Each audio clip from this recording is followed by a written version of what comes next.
Halo, assalamualaikum warahmatullahi wabarakatuh. Ketemu lagi bareng gue Ikram Arki di 365 edisi Ramadan ya. Seperti biasa gue bakal membahas banyak hal yang gak penting seputar bulan puasa. Dan kali ini gue akan membahas tentang cara menahan emosi di bulan puasa. Ya seperti yang kita tahu ya, puasa itu kita nggak boleh emosi. Karena kalau kita emosi di bulan puasa itu akan mengurangi pahala berpuasa kita. Jadi untuk menyiasati hal ini agar kita tidak jadi emosi gitu, jadi pribadi yang suka emosian gitu di bulan puasa, gua akan memberikan lo beberapa tips biar puasa lo lancar gitu tanpa emosi pokoknya. Jadi tips yang pertama adalah paginya lo harus sahur. Usahakan lo harus sahur sebelum menjalankan ibadah puasa ya.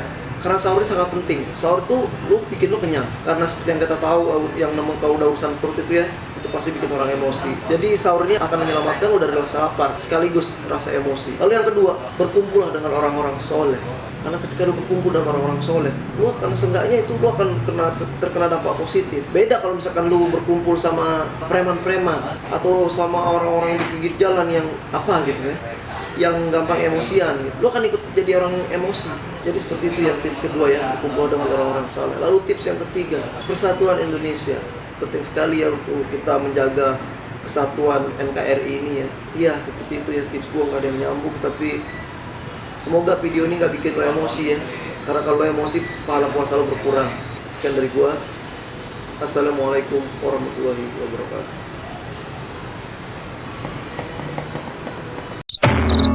Halo semuanya, makasih ya buat kalian yang udah nonton video-video kita di Digidi Channel. Assalamualaikum warahmatullahi wabarakatuh. Dan buat kalian jangan lupa ya like, comment, subscribe, and share ya. Ngomongnya apa aja?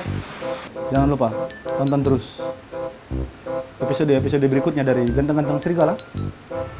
Udah. Iya. Web seriesnya mana? Dah. Jajan baju baru.